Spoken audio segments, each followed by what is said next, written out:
Americans were not acting as the police. It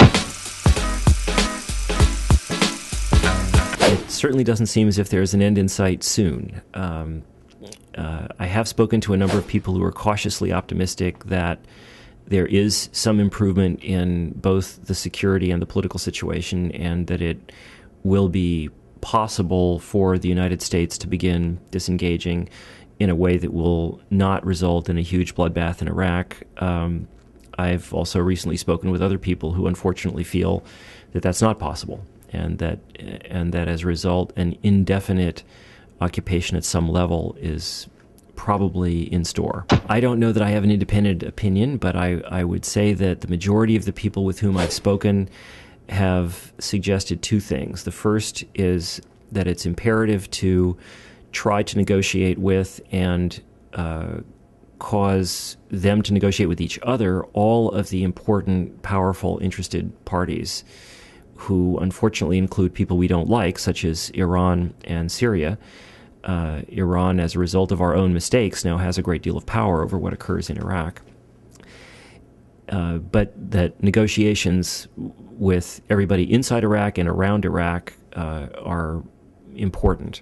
And secondly, that the United States can perhaps try to begin withdrawing and disengaging militarily, but remain prepared for the possibility that events will make that difficult and things will surprise us.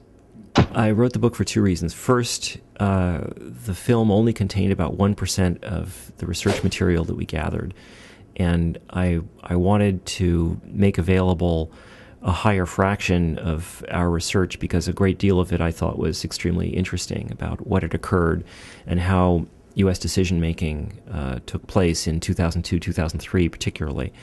The second reason I wrote it was to bring the material up to date and to include a wide range of interviews and discussion about the current situation in Iraq and American policy going forward. I've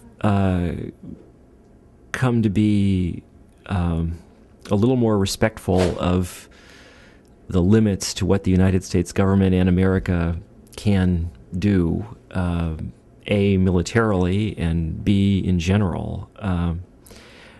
And I've also, I think, come to be a little more cautious and modest personally about my own political views. You know, I had views about Iraq before I embarked on making this film, and whether they were right or wrong in detail, it became clear quite quickly that I hadn't known what I was talking about, and that when I came to know what I was talking about, that things were a lot more complicated than I had previously realized, and so I'm trying to be cautious. I have many ideas for films. I certainly want to continue making films.